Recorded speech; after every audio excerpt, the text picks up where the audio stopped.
अस्सलाम वालेकुम बच्चों, आज 8वीं जमात में एक नई नज़म पढ़ने जा रहे हैं। हमारी नज़म का नाम है नज़म नंबर 5 माँ, जिसके शायर है अख्तर और रिनवी। अगर इस चैनल पे आप नए हो तो मेरे चैनल को ज़रूर शेयर कीजिए, सब्सक्राइब कीजिए।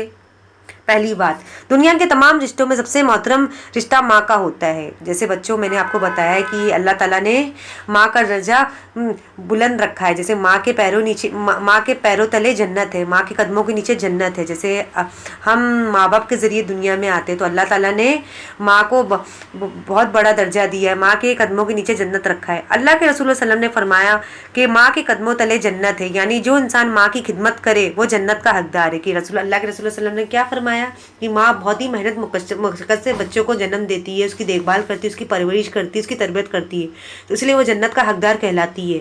और जो इंसान, चाहे वो मर्द हो या औरत है, जिसने अपनी माँ की खिदमत की, उसकी कदर की, उसकी इज्जत की, तो उसने जन्नत जीत लिया। माँ को अपनी औलाद से बेइंतहा मोहब्बत होती है। जैसे माँ जो बच्चा जन्म देती, चाहे उसकी औलाद बेटा हो या बेटी हो या काला या गोरा हो, वो रंग में फ़र्क नहीं करती, वो अपनी औलाद से बेपनाह मोहब्बत करती है। तो यहाँ पे शायर क्या कहना चाहता है कि हमें अपने माँ बाप की माँ की इज्जत करनी चाहिए। वो हर लम्हा अपनी औलाद का ख्याल रखती है, अपने आराम सुकून का मुतल्लिक ख्याल नहीं रखती, बल्कि अपनी औलाद की बेहतर तरबियत के लिए हमेशा कोशा रहती है। जैसे वो हर लम्हे अपनी औलाद का ख्याल रखती है, उसके अपने बच्चे की सोच में रहती, सोच फिक्र में रहती कि मैं अपने बच्चों को कैसा कामयाब इंसान बनाऊँ, कैसे तालीम और तरबियत करूँ, कैसी उनकी देखभाल करूँ। इसी के लिए कहा जाता है कि माँ की गोद बच्चे का पहला मदरसा होता है। इसलिए कहा जाता है, जैसे एक बच्चा जो रहता है बिगड़ा हुआ रहता है, तो हम हमेशा माँ की शिकायत करते कि लगता है इसकी माँ ने उसे सही तरबियत नहीं की, सही तालीम नहीं दी। ज़ेल की नज़म में शायर ने माँ की मोहब्बत के मुख्तलिफ पहलुओं को उजागर किया है। कि शायर ने माँ की मोहब्बत को उजागर किया है, कि शायर माँ की तारीफ को बड़े खूबसूरत अंदाज से बयान किया है। कि जैसे उन्होंने बताया कि जो माँ है, खुदा ने उन्हें एक बुलंद दर्जा दिया, माँ के कदमों तले जन्नत रखा है, तो वो उस जन्नत का हकदार करती है। वो जन्नत की माँ बहुत मेहनत मशक्क़त से बच्चों को जन्म देती है, इस दुनिया में लाती है। जब उसे दर्द होता है, जब वो जन्म देती है, तो बहुत तकलीफ सहती है और बहुत ही मेहनत मशक्क़त से उसकी देखभाल करती है, उसकी परवरिश करती है, उसे दूध पिलाती है, उसकी हर छोटी छोटी ख्वाहिशों को, छोटी बड़ी ख्वाहिशों को पूरा करती है। हर हमेशा माँ अपने बच्चे की देखभाल करती रहती है, जब तक उसका बच्चा एक कामयाब इंसान ना बन जाए। चाहे उसका बच्चा कितना भी बड़ा बन जाए, चाहे वो बेटा और बेटी, लेकिन वो माँ बाप की नज़र में हमेशा उनका एक छोटा सा बच्चा होता है। सबसे पहले हम जान पहचान पढ़ेंगे। अख्तर अरनी बिहार के कस्बे ओरिना में 19 अगस्त 1910 को पैदा हुए। अख्तर को उनके वालिदैन ने डॉक्टर बनने के लिए मेडिकल कॉलेज में दाखिला दिलवाया, लेकिन अचानक बीमारी की वजह से उनका तालीमी सिलसिला टूट गया। अब यहाँ पे जो अख्तर ओरिनी है वो एक कस्बे में पैदा हुए, और अख्तर को उनके वालिदैन, मतलब उनकी वालिदैन की क्या ख्वाहिश थी, जो शायर है, कि उनका बच्चा जो बड़ा होके जो शायर है वो डॉक्टर बने। लेकिन अचानक से उनकी बीमारी की वजह से वो उनका जो तालीमी का सिलसिला टूट जाता है। बाद में उन्होंने एमए किया, पटना यूनिवर्सिटी में लेक्चरर हो गए। जैसे बाद में उन्होंने एमए की तालीम मुकम्मल किया, पटना यूनिवर्सिटी में लेक्चरर बन गए।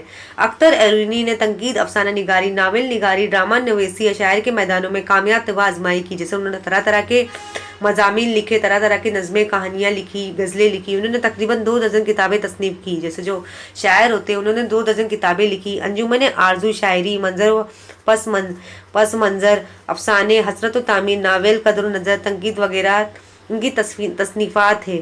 31 मार्च 1977 को वो खालिक से जा मिले। ये नज़में अंजुमन आरजू से ली गई है। अभी यहाँ पे शायर जो नज़म नंबर 5 माँ है, माँ की तारीफ को बड़े खूबसूरत अंदाज में बयान किए। तो आइए हम अपनी नज़म की शुरुआत करते हैं। एक ही तेरी गोद में पलती है जाने नातुआ, इसका गम खाना तेरे वास्ते आरामे जा। जैसे एक जो माँ, एक औरत होती है, जब हामिला होती है, जब उसका बच्चा उसके पेट में आता है, तो बहुत ही, जैसे 9 महीने तक माँ अपने बच्चे को कोख में रखती है, बड़ी मेहनत मशक्क़त से उसे जन्म देती है, उसे दुनिया में लाती है। जब उसे दुनिया में लाती है तो उसकी अच्छी तरह से तरबियत करती है। उसे जैसे एक छोटा सा बच्चा जो होता है 3 महीना 4 महीने का, तो उसे अपने सीने में लगाए रहती है। उसे हर चीज़ की तकलीफ रहती कि मेरा बच्चा हमेशा खुशहाल रहे, उसे किसी चीज़ की तकलीफ ना होने पाए। किस कदर बच्चे की खातिर सख्तियाँ सहती है, सख्तियों के झेलने पर भी मगन रहती है तू। मतलब किस कदर बच्चे की एक परवरिश करने के लिए, बच्चे को देखभाल के लिए, बच्चे की सलामती के लिए, मतलब अपना सारा दुख दर्द सह लेती कि मेरा बच्चा हमेशा खुश रहे, हमेशा सही सलामत रहे। जहाँ छड़कती है तू अपने लाल पर सुबह मसा, आज तू आने नहीं देती कभी इस पर ज़रा। मतलब हमेशा अपने बच्चे से खूब प्यार करती, चाहे वो बेटा हो बेटी हो, खूब प्यार करती है, उस पर किसी भी तरह की मुसीबत की आँच नहीं आने देती है। जैसे 3 महीने का बच्चा होगा, 6 महीने का बच्चा, एक साल का बच्चा होगा, तो माँ अपने बच्चे से बेपनाह मोहब्बत करती है कि उसके ऊपर ज़रा सी मुसीबत की आँच ना आए। मतलब उसके ऊपर नज़र उतारती हर हफ्ते 15 दिन के बाद कि मेरे बच्चे को किसी चीज़ की बीमारी ना लगे।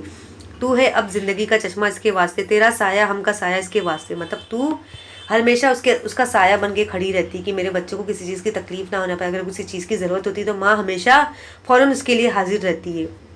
दूर हो जाता है तुझसे जब तेरा तेरा नूरे नज़र, हिजर में बच्चे के जलते तेरे कलब हो जगह। जैसे उसका नूरे नज़र थोड़ी देर के लिए अगर ओझल हो जाता है, गायब हो जाता है, तो माँ बड़ी बेचैन हो जाती कि मेरा बच्चा कहाँ गया। जैसे एक जो छोटा बच्चा होता है तब 1.5 साल 2 साल का होता है तो उसे एक बालवाड़ी के स्कूल में डाल दिया जाता है, लेकिन माँ को किस कदर हमेशा क्यों उसे उसे बेचैनी रहती है, उसे किस कदर वो फिक्रमंद हो जाती है जब उसका बच्चा कहीं देर से खेलने के लिए गया या कहीं पढ़ने के लिए गया। अगर उसे देर हो जाती है, ताखीर हो जाती है, तो माँ हमेशा बेचैन हो जाती है कि मेरा बच्चा अभी तक घर नहीं आया। तो वो हमेशा फिक्रमंद रहती है, लेती है 100 जान उसकी बलाए बार बार, दम बदम देती तो उसको दुआएं 7 हजार। मतलब बार बार उसकी बलाएं लेती, बार बार उसकी नज़र उतारती कि मेरा बच्चा हर बला मुसीबत से दूर रहे। हर नमाज में अपने बच्चे की कामयाबी के लिए दुआ मांगती है। तेरी एक नज़र मोहब्बत दुश्मन और रंज आलम, ए बहारे बेखजा जन्नत तेरे जेर कदम। मतलब हमेशा अपने बच्चे से मोहब्बत करती कि इतनी अपने माँ बाप जो रहते अपने बच्चों की मोहब्बत में बिल्कुल वो खोट नहीं दिखाते, कभी बिल्कुल उनकी मोहब्बत जो जुड़ी नहीं रहती, हमेशा उनकी फिक्र मन में रहते।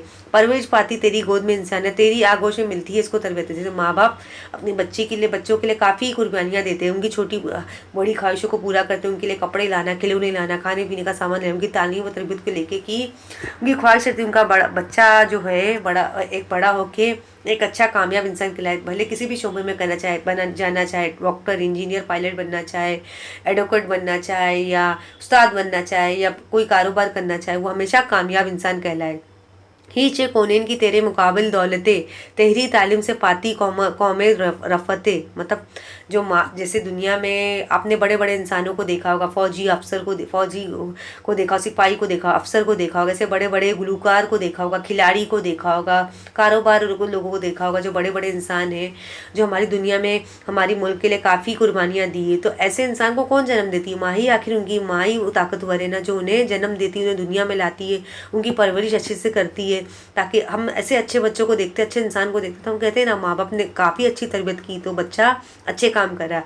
और हम अपने एतराफ़ में ऐसे बच्चे भी देखे होंगे कि जो बहुत बुरे काम करता, चोरी करता होगा, डाका करता होगा, बुरे काम करता होगा, हम कहते लगता माँ बाप ने उन्हें बराबर तरबियत नहीं दी, बराबर सही तालीम नहीं सिखाई, इसीलिए जो बच्चा आगे बढ़कर बुरे काम कर रहा, बड़े होके खलक कर सकती बच्चे में तू कल्बे शेरस, तू अगर चाहे बदल दे किस्मत नूहे बशर। मतलब जो बच्चा एक कामयाब इंसान कब कहलाता है? माँ बाप का हाथ होता है कि वो कामयाबी की सीढ़ी पर भले चढ़ता है, भले वो एक कामयाब इंसान कहलाता है, भले वो डॉक्टर बन गया, इंजीनियर बन गया, पायलट बन गया, सिपाही बन गया, कारोबार बन गया, उसके पास अच्छा कारोबार आ गया, लेकिन उसके पीछे उसकी कामयाबी के पीछे किसका हाथ होता है? उसके माँ बाप का होता है, उसके माँ बाप की दुआएं होती है कि वो जिसके बच्चे की किस्मत क्या हो जाती है, चमक जाती है। तो हमें माँ बाप की कदर करनी चाहिए, उनकी खिदमत करनी चाहिए। हमें ये नहीं भूलना चाहिए कि ये बचपनों में उन्होंने कितनी हमारे लिए कुर्बानियाँ सही, कितनी तकलीफ़ें सही है। अब हमें एक अच्छा कामयाब इंसान बनाया। जैसे हम कोई पौधा उगाने जाए, हम ज़मीन पे पौधा उगाते तो हम बीज उगाते तो उसे बढ़ने में कितना, एक दरख्त बनने में उसे कितने अरसे लग जाते हैं, इतने साल गुजरते तब जाके एक पेड़ बनता है।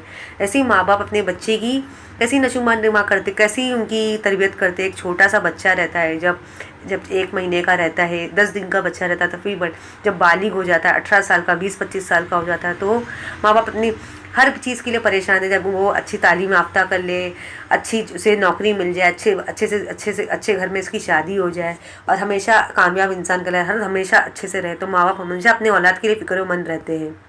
तो हमें भी माँ बाप की कदर करनी चाहिए, उनकी इज़्ज़त करनी चाहिए। अगर वो बूढ़े हो जाए तो हमें उन्हें उफ़ तक नहीं कहना चाहिए, कि हमें ऐसा ना लगे कि बचपन में उन्होंने हमारे लिए कितनी कुर्बानियाँ दी, अपनी सारी ख्वाहिशों को बुलाकर पहले अपनी औलाद की ख्वाहिशों को पूरा किया, छोटी बड़ी खाने पीने का सामान लेके, कपड़ों को लेके, हर चीज़ को लेके हमारी ख्वाहिशों को पूरा किया।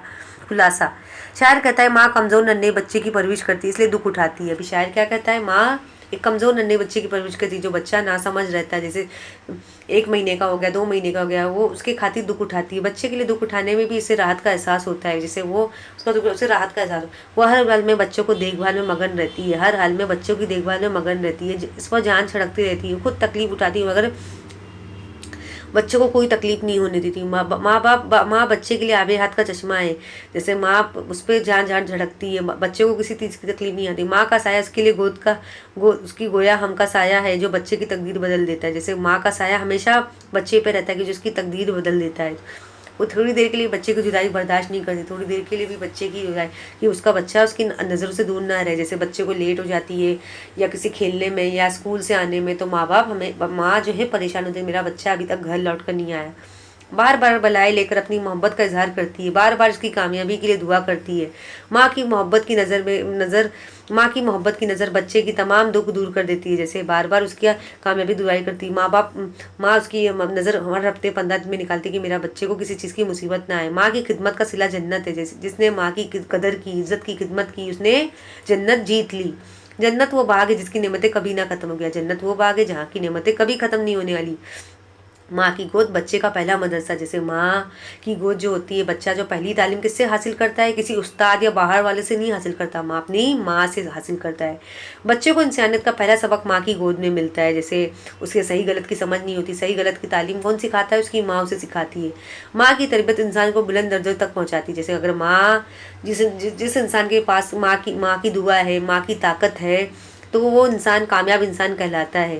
तो कोई भी बुराई उसे मात नहीं दे सकती, उसे हरा नहीं सकती। माँ वो दौलत जिसके सामने दुनिया भर की दौलत हीच है।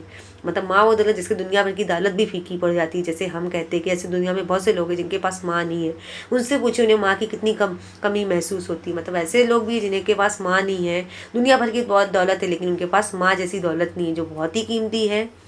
तो हमें अपनी माँ बाप की इज्जत करनी चाहिए। वही बच्चे को हौसला बुलंद बनाती है। कौमों की तरक्की माओ की तरबियत का समरा होती है। जैसे वही बच्चों को हमेशा हिम्मत देती है, उन्हें कभी गिरने नहीं देती है। और जो हमारी कौम में बड़े बड़े इंसान हैं, बहादुर लोग हैं, उनकी माएँ का दिल तो बहुत ही मजबूत है, जो अपने बच्चों को अच्छे काम में करने की तालीम देती है, कि उनका बच्चा हमेशा कामयाब इंसान कहलाए। तो आपने देखा कैसे एक माँ है जो अपने बच्चे से बेपनाह मोहब्बत करती है। उसकी मोहब्बत में कोई खोट नहीं है, कोई झूठ नहीं है। आइए इस नज़म की तरह मायने देखेंगे। जाने ना तुआ मुराद कमज़ोर बच्चा, मतलब एक कमज़ोर बच्चा, एक छोटा बच्चा होता है ना, गम खाना दुख उठाना।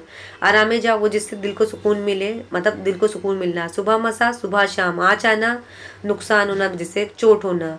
आबे ज़िंदगी का चश्मा मुराद जिससे बच्चे को ज़िंदगी मिलती है। हमा एक ख्याली बंदा, हम का साया मुराद खुश नसीबी। नूर नज़र आंखों की रोशनी मुराद बेटा बेटी। जैसे हम अपने बच्चों को प्यार से बुलाते ना, मेरा नूर नज़र कहाँ गया मेरा छोटा सा बच्चा, पापा बाबू शोना शोनू। दम बदम मुसलसल दुश्मन रंजो आलम दूर दूर करने वाला। बहारे बेखजा ऐसी जहाँ बहार जिससे खजा नहीं मुराद माँ। ही चानी कमतर मामूली कौनैन दोनों जहाँ दुनिया आखरत। कल्ब शीरस शेर जैसा दिल मुराद बहादुरी। नोए बशर मुराद इंसान। तो आपने देखा कि एक माँ अपने बच्चे से कितना बेपनाह मोहब्बत करती है। आइए इस नज़म को एक बार वापस से दोहराएंगे। नज़म नंबर 5। माँ अख्तर और रिनवी। एक तेरी गोद में पलती है जाने नातुआ, इसका गम खाना है तेरे वास्ते आरामे जा। किस कदर बच्चे की खातिर सख्तियाँ सहती है तू, सख्तियों के झीलने पर भी मगन रहती है तू। जहाँ छड़कती है तू अपने लाल पर सुबह मसा, आज तू आने नहीं देती कभी इस पर ज़रा। तू ही अब ज़िंदगी का चश्मा उसके वास्ते, तेरा साया है हम का साया इसके वास्ते। दूर हो जाता है तुझसे जब तेरा नूरे नज़र, हिजर में बच्चे के चलते हैं तेरे कलब जगत। देती है सौ जान से इसकी बलाए बार बार, दम बदम बदम देती है इसकी दुआएं 100,000। तेरी एक नज़र मोहब्बत दुश्मन रंज अलम, ए बहारे बेकजा जन्नत है तेरे कदम। परवरिश पाती तेरी गोद में इंसानियत, तेरी आगोद से में मिलती है इसकी तरबियत। हीचे कौनिन की तेरी मुकाबिल दौलत है, तेरी तालीम से पानी पाती है कौमें रफ़तें। खलक कर सकती बच्चे में तो कल्ब शेरज, तू अगर चाहे तो बदल दे किस्मतें नूहे बशर। तो बच्चों, अगर आपको मेरी नज़म पसंद आई होगी तो मेरे चैनल को ज़रूर शेयर कीजिए, सब्सक्राइब कीजिए। शुक्रिया।